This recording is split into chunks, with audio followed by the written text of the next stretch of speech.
बस आज जो बैंक ऑफ इंडिया का पेपर था सेकंड शिफ्ट में दिया मैंने, तो उसका जो थोड़ा मोड़ा डिस्कशन कर लेता हूँ। मैंने आईटी ऑफिसर से डाला था, काफ़ी सारे क्रेडिट वाले भी थे, तो दोनों का पेपर कॉमन ही था, तो उसके बारे में डिस्कशन कर लेते हैं। सबसे पहले रीजनिंग की बात कर लेते हैं। तो रीजनिंग में कोडिंग डिकोडिंग आई थी, तो वो जो पुराना पैटर्न होता है उस तरीके की थी, चाइनीज़ वाली, बट वो नए पैटर्न पर दी हुई थी। सिग्मा इग्मा ये सब मिक्सअप करके दिया था, लग रहा था कि IBPS PO जैसी है, पर वो सिंपल थी, बन गई थी।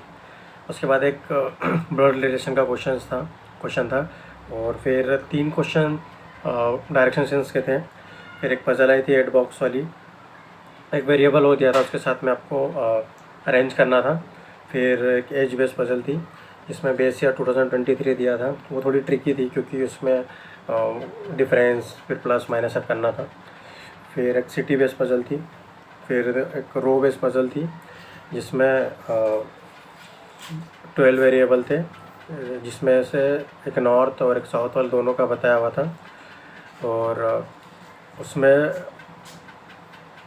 जो वेरिएबल थे वो सेकंड वाले के नहीं बताए हुए थे, फर्स्ट वाले के बता दिए थे।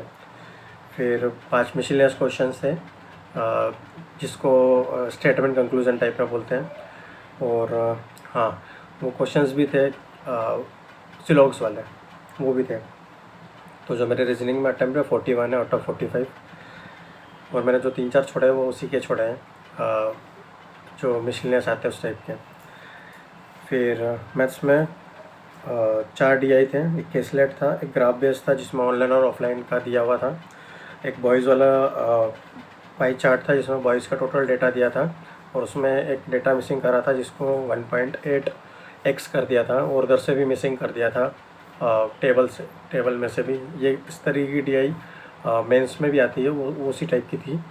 उसके बाद एक मार्क्स बेस DI थी जिसमें इंग्लिश मैथ्स और हिंदी के मार्क्स दिए हुए थे और उसमें डाटा मिसिंग कर दिया था और आपको निकालना था।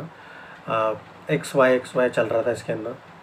फिर कैसलेट था, एक कैसलेट तो देखा ही नहीं मैंने, वो पता भी नहीं। 4 क्वाड्रेटिक इक्वेशन थी, तो जो DI थी उसमें किसी में 3, किसी में 4 क्वेश्चन, मतलब किसी में 6, किसी में 7 क्वेश्चन ऐसे थे। तो 8 या 9 क्वेश्चन होंगे मुश्किल से जो मिसलेनियस थे मैथ्स में। तो मैथ्स में मेरा 17 अटैम्प्ट है, 41 उसमें है।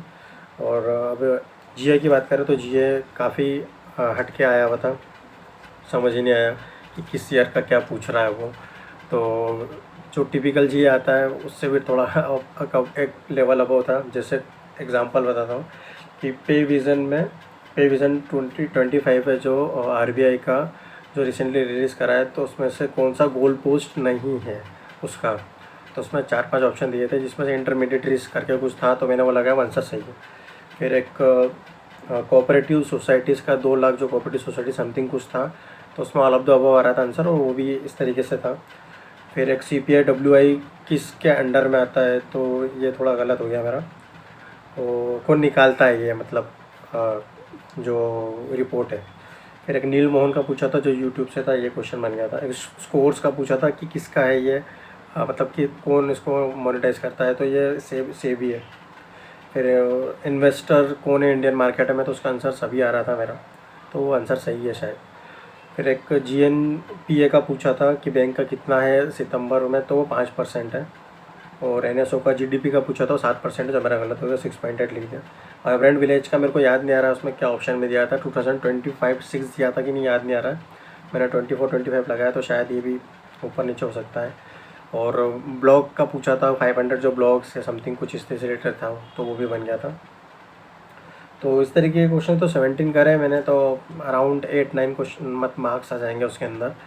8 तो मान के चल रहा हूँ, 7-8 तो आ जाएंगे, और उधर से लग रहा है कि 70+ आ जाएंगे, तो उतना ही स्कोर बन रहा है। तो देखते हैं अब क्या होता है। ITF से डाला है।